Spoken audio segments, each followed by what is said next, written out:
बिस्मिल्लाहिर्रहमानिर्रहीम। अस्सलाम वालेकुम नाज़रीन, आप यूट्यूब चैनल देख रहे हैं। मैं इमरान खान हूँ।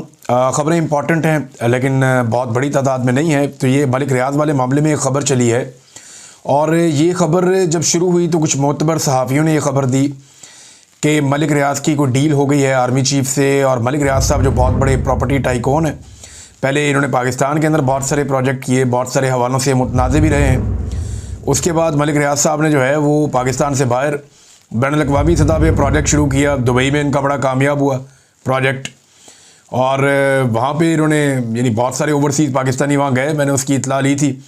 तो बड़े पैमाने पे वहाँ पे भी इन्होंने कारोबार किया। पाकिस्तान की हुकूमत इन पे बहुत दबाव डालती रही और मैं आपको बताता रहा हूँ कि मलिक रियाज़ के पास जो डाटा है वो हुकूमत के लिए बहुत काम का है। और मलिक रियाज़ साहब जो हैं वो अपने साथ साथ बहुत सारे इन्वेस्टर्स भी पाकिस्तान से बाहर लेकर चले गए।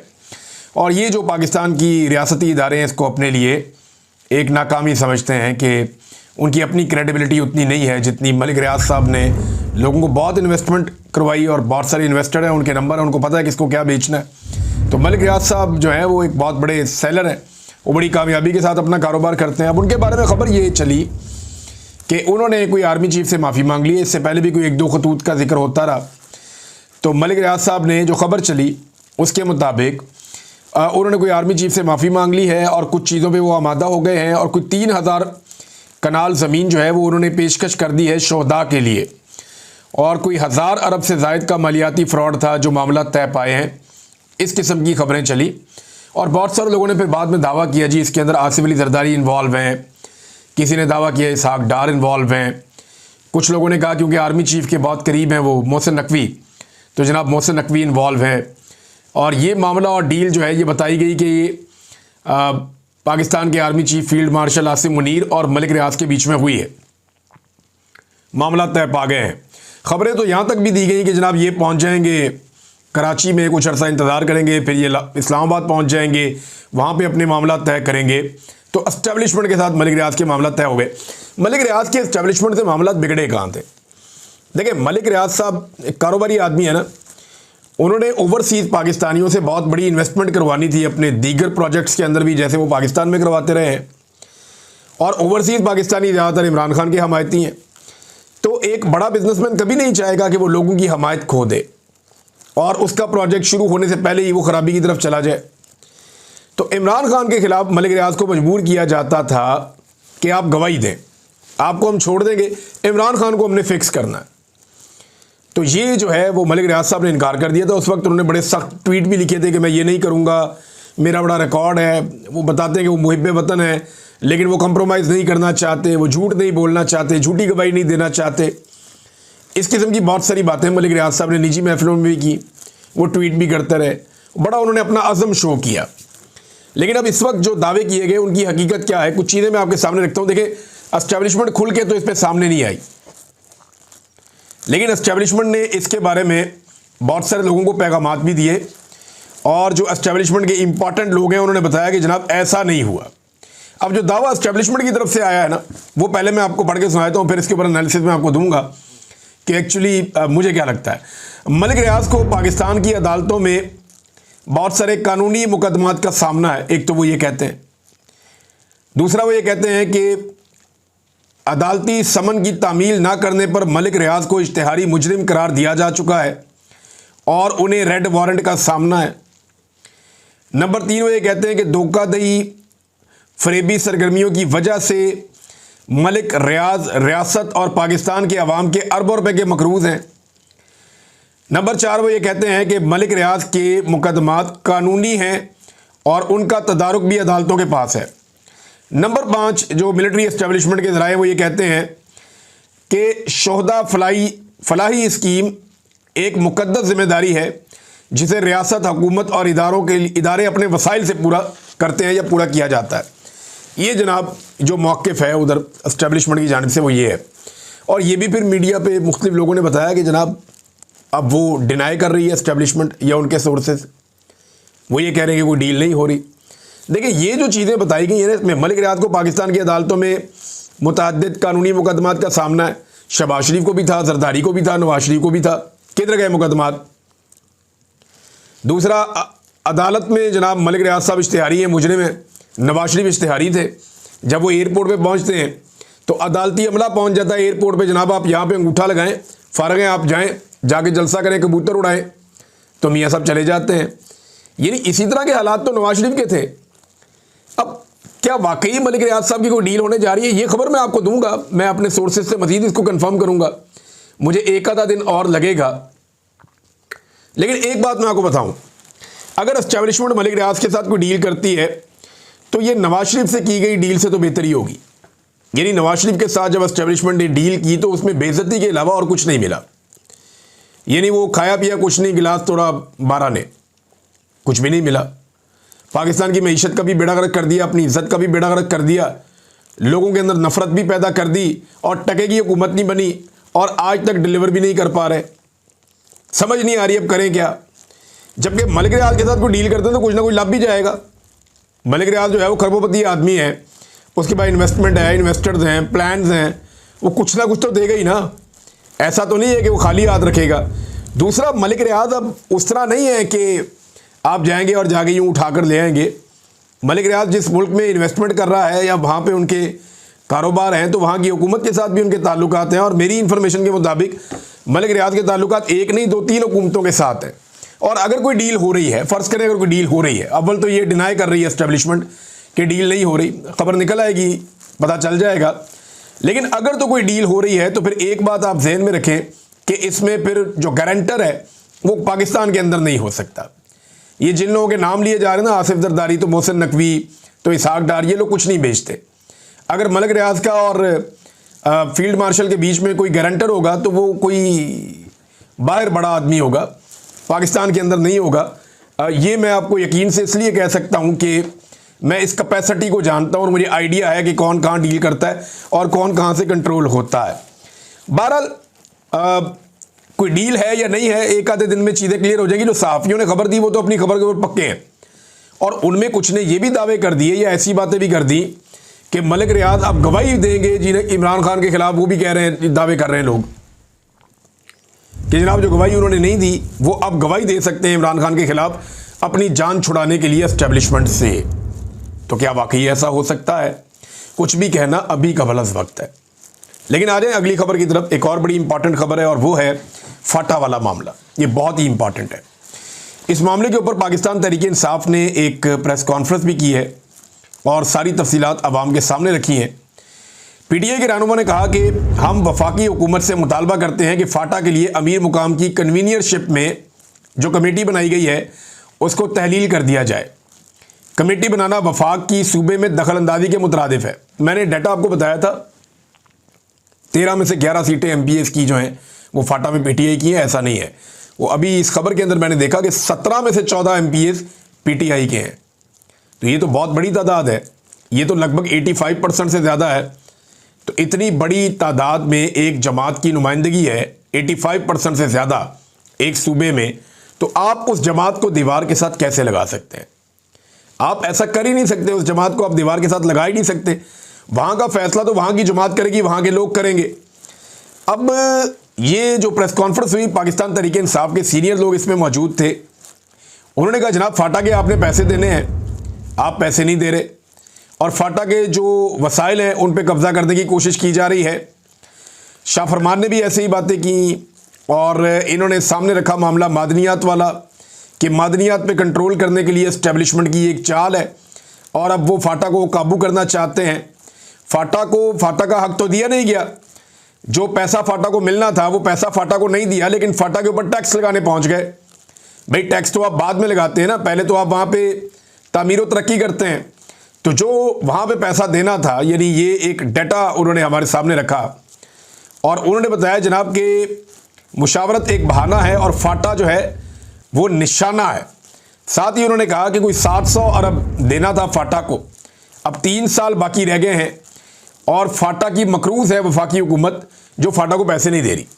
अब अगर 27वीं आईनी तरमीम के जरिए से फाटा को वफाक वापस लेने की कोशिश करता है तो ये एक बड़ा फड्डा पड़ जाएगा।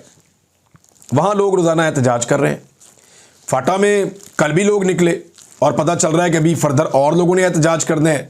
तो कबायली इलाकों में बार बार लोग निकलते हैं, बड़ी तादाद में निकलते हैं, निकल कर एहतजाज करते हैं, आवाज़ उठाते हैं, लेकिन पाकिस्तान का कोई एक मीडिया भी एक टिक्कर भी नहीं चलाता।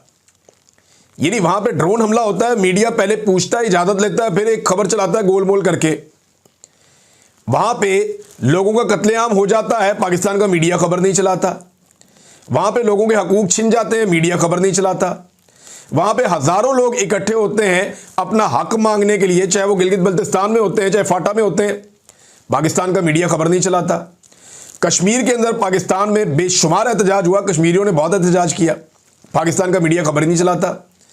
क्या पाकिस्तान जो है वो इस्लामाबाद और लाहौर का और चंद शहरों का नाम है या कराची का नाम है? बाकी कोई और शहर जो है वो पाकिस्तान का हिस्सा नहीं है, या कोई और इलाके पाकिस्तानी मीडिया के मुताबिक पाकिस्तान का हिस्सा नहीं है?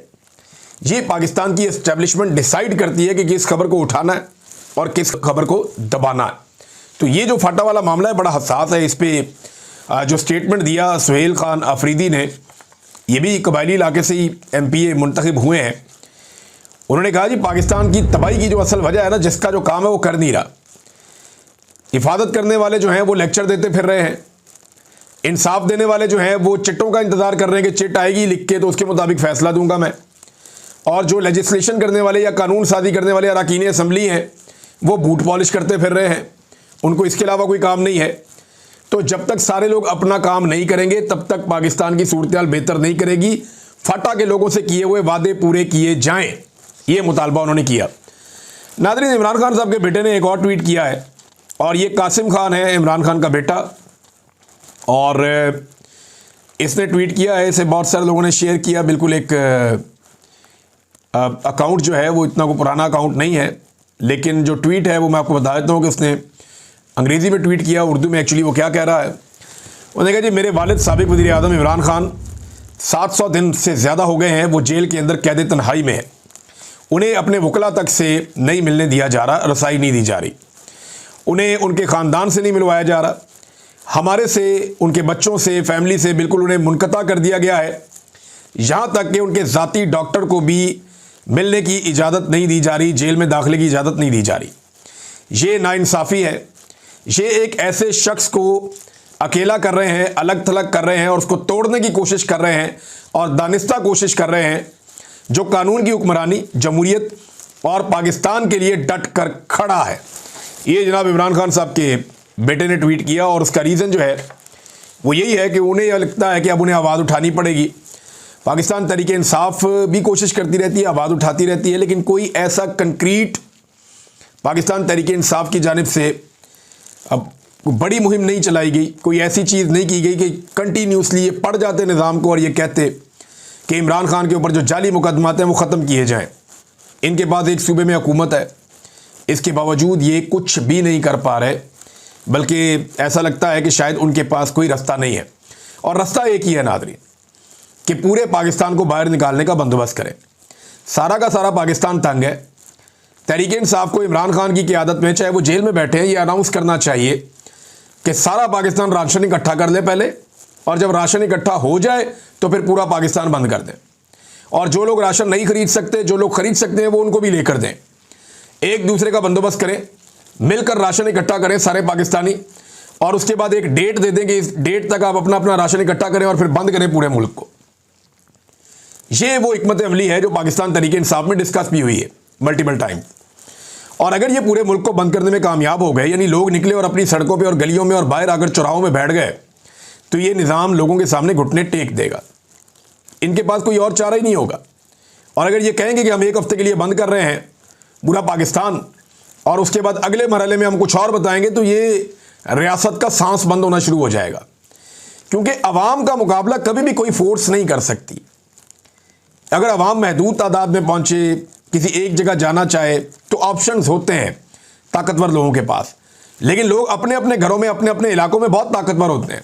अगर वो अपने अपने एरियाज में निकल कर बैठ जाते हैं और पूरे मुल्क को बंद करने की कोशिश करते हैं, देखें वोट तो इमरान खान का इतना है, सपोर्ट भी इमरान खान की बहुत बड़ी है। अब उसको चैनलाइज कैसे किया जाता है, लोग एक्टिवेट कैसे होते हैं, ये एक बड़ा सवाल है। और अगर लोग एक मरतबा, यानी एक मरतबा लोगों ने हल्ला मारना है, एक मरतबा पाकिस्तानियों को हिम्मत करनी पड़ेगी, और ये जो एस्टेब्लिशमेंट का जिन है ये पक्का पक्का बोतल में बंद हो जाएगा। और इसको अगर इस वक्त कोई बोतल में बंद कर सकता है तो वो इमरान खान है। देखें बाकी सियासतदानों का भी इसमें रोल होगा, लेकिन वो रोल प्ले करने के लिए तभी सामने आएंगे जब उन्हें एतबार होगा कि ये जिन अब बोतल में बंद होने वाला है। नवाज शरीफ, शहबाज शरीफ, जरदारी, बिलावल, ये फजल रहमान, ये सब डरे हुए हैं। ये इमरान खान से भी डरते हैं, ये एस्टेब्लिशमेंट से भी डरते हैं, और ये तमाशा देख रहे हैं कि इनमें से जो जीतने लगेगा उसके साथ बात कर लेंगे हम। तो अभी तो एस्टेब्लिशमेंट का पलड़ा भारी है, तो ये सारे एस्टेब्लिशमेंट के साथ खड़े हैं। लेकिन जिस दिन अवाम निकल आई, ये इमरान खान से जाकर मिलेंगे और से कहेंगे बैठो बात करते हैं, हम आपके साथ मिलकर एस्टेब्लिशमेंट का जिन बोतल में बंद कर देते हैं, और एस्टेब्लिशमेंट उस दिन की लूजर होगी। तो ये सारे इंतजार कर रहे हैं। डिपेंड करता है पाकिस्तानी अवाम के ऊपर कि वो किस शिद्दत के साथ खड़ी होती है। नाज़रीन, ने खबर चलवाई गई, बड़ी प्रमोशन वगैरह हुई मरियम नवाज के बेटे जुनैद सफदर साहब की। उनका एक चलान हुआ है। कुछ खबरें ये चलाई गई कि उनका जो रोका गया, चलान किया गया, तो उन्होंने निकल के शाबाश दी ट्रैफिक वाले को। भाई क्यों शाबाश दी? बरतानिया में अगर चलान हो जाए, पुलिस वाले को उतर के शाबाश देंगे आप? वो तो अपना काम कर रहा है, उसको शाबाश आप किस बात की दे रहे हैं? यानी आप इतने ताकतवर हैं, आप इतने बड़े खुदा बन गए हैं कि आपका अगर चलान कोई कर रहा है तो आप शाबाश देंगे उसे उतर के, जनाब आपने बड़ा कमाल काम किया है, मेरा चलान कर दिया। ऐसे तो नहीं होना चाहिए, ये तो तकब्बुर है। अब देखें ना, ये मैं ज़ाती तौर पे जानता हूँ कि इनका चलान कैसे हो सकता है। ज़ाती तौर पे कैसे जानता हूँ मैं बताता हूँ। मैं मॉडल में ही रहता था।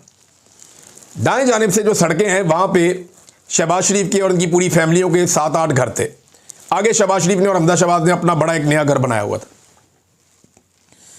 ये जहाँ मेरा घर था, ये वहाँ से गुजर के जाते थे अक्सर, और वहाँ जो ट्रैफिक वार्डन थे उनसे हमारा ताल्लुक़ था।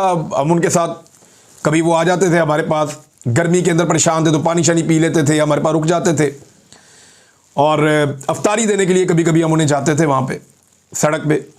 तो उनसे मेरी बातचीत होती थी वार्डन से, और कई दफ़ा जब रास्ता बंद होता था हम उनसे पूछते थे, बताते थे जनाब कोई बेगम साहिबा इनकी जा रही है शॉपिंग करने के लिए। भाई इनके घरों की ख़वातीन शॉपिंग करने के लिए जाएँ तो रास्ते बंद हो जाते थे, बच्चे कहीं पढ़ने के लिए या खेलने के लिए जाएँ तो रास्ते बंद हो जाते थे, ये एयरपोर्ट के लिए निकलें तो रास्ते बंद हो जाते थे। इनको हमेशा रूट मिलता है। ऐसा नहीं है कि वज़ीर आला वाला या वज़ीर आज़म वाला रूट मिलता है, लेकिन इनको रूट मिलता है कि इनकी अनाउंसमेंट होती है कि ये आ रहे हैं, लिहाजा दोनों तरफ की ट्रैफिक को थोड़ा सा मैनेज करके इनको फटाफट निकाल दें, इनको तकलीफ ना हो, तो इनका चलान होगा। वो सवाल ही पैदा नहीं होता। मैं मानता ही नहीं इस बात को, इसलिए कि मैंने अपनी आंखों के सामने देखा है सारा कुछ होते हुए। भाई अगर इतना ही इंसाफ और कानून का बुखार चढ़ा हुआ है इन्हें, तो मैं एक खबर बता देता हूं ना। ये जाली खबर चला दी कि जनाब मरियम नवाज के बेटे का चालान हो गया। कमाल इंसाफ और कानून चल रहा है जनाब पाकिस्तान में। ये देखें खबर, मैं आपको एक खबर देता हूं, इस खबर को आप देखें कि गुज़िश्ता रात एक कम उम्र ड्राइवर ने तेज रफ्तार गाड़ी से 3 लोगों को कुचल दिया था। ये परसों रात की बात है। एक बिल्कुल कम उम्र ड्राइवर था, मुबैना तौर पे फैज़ान शेख साहब ने ये खबर लगाई हुई है। तो उनकी जो तेज रफ्तार गाड़ी थी उसने 3 लोगों को कुचल दिया था, और आज एक वीडियो उन्होंने शेयर की है जहां पे लोग एक थाने के अंदर मौजूद हैं, और थाने में आकर वो पंजाब पुलिस के एहलकारों से कह रहे हैं कि वो बच्चा किधर गया जिसने गाड़ी के नीचे कुचला था, वो किधर है। फिर वो पूछ रहे हैं जनाब कि आपने बच्चे को किधर भेज दिया। फिर कह रहे हैं जनाब जो बंदा है उसका पोस्टमार्टम आप क्यों नहीं कर रहे, 8 घंटे से ज़्यादा गुजर गए, उसका पोस्टमार्टम नहीं कर रहे। ये है पंजाब में रूल ऑफ लॉ। यानी एक तरफ वो बताना चाह रहे हैं कि ना वज़ीर आला के बेटे का चलान हो गया, दूसरी तरफ जो सड़क पे आदमी मारा गया उसका पोस्टमार्टम नहीं हो रहा, और जिसने मारा है वो कोई बासर आदमी है, बच्चा है, वो चला गया। ये देखें ना आप, ये थोड़ा सुन भी लें इसको।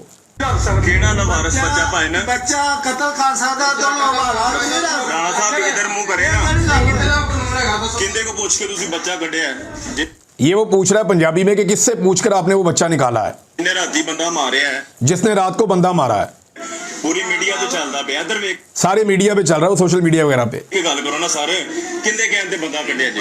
सर मेरी तरफ देखकर बात करें, आपने किसके कहने पर वो बंदा निकाला है? क्यों करा सर? ये कैमरा आप बंद कर दें, पुलिस वाला ये कह रहा है। उसने कहा जी मैं क्यों कैमरा बंद करूं? सुबह से बंदे जलील हो रहे, पोस्टमार्टम नहीं हो रहा सर।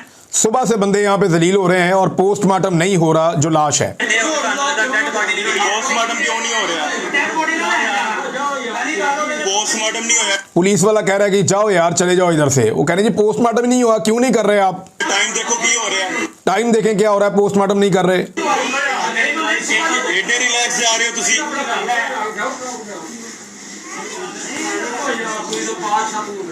जनाब है देख सकते हो तुसी, Shahdara town police station Rafaqat साहब ਇਹ ਜਨਾਬ ਸਵੇਰ 8 ਵਜੇ ਨੂੰ ਫੋਨ ਕੀਤਾ ਤੇ ਜਨਾਬ ਕਹਿ ਰਹੇ ਨੇ ਕਿ ਜੀ ਮੈਂ ਸੋ ਰਿਹਾ ਵਾਂ ਤੇ ਮੈਂ ਨਹੀਂ ਜਾ ਸਕਦਾ ਅੱਜ ਪੋਸਟਮਾਰਟਮ। कह रहे हैं जी सुबह से इनसे राब्ते में, अब दोपहर का वक्त है, ये उधर वहाँ मौजूद थे और इनका पोस्टमार्टम नहीं हो रहा था। रूल ऑफ लॉ होता है तो फिर हर जगह पे होता है। ये ड्रामे जो है ना, ये करके आप, ये सस्ते ड्रामे, ये हल्की हल्की अदाकारी, यही शहबाज शरीफ की हमने देखी है, यही हमने इनकी बाकी सारियों की देखी है। आजकल हम बिलावल की भी देख रहे हैं, कभी वो बैग उठा के आ जाता है, कभी वो बहुत अजीब सी वॉक करता है, कभी हाथ के अंदर कोई कॉफ़ी का कप पकड़ के वो अजीब तरीके से वो आ जाते हैं। यानी मेरी समझ से बाहर सारे ही एक्टर इकट्ठे कर दिए पकड़ के, सारे अदाकार ला के बैठा दिए हैं और लाके उनसे आप कह रहे हैं कि मुल्क चलाओ। इन अदाकारों ने मुल्क का बेड़ा गर्क करना है, मैं एस्टेब्लिशमेंट को ये बता रहा हूँ। आप निकलें बीच में से, अवाम को फैसला करने दें कि अवाम ने किसको हक के हुक्मरानी देना है। वो इनको दे दे, बेशक ये चला लें, लेकिन अवाम को फैसला करने दें। अब तक के लिए इतना ही। अपना ख्याल रखिएगा, अपने इस चैनल का भी। अल्लाह हाफ़िज़।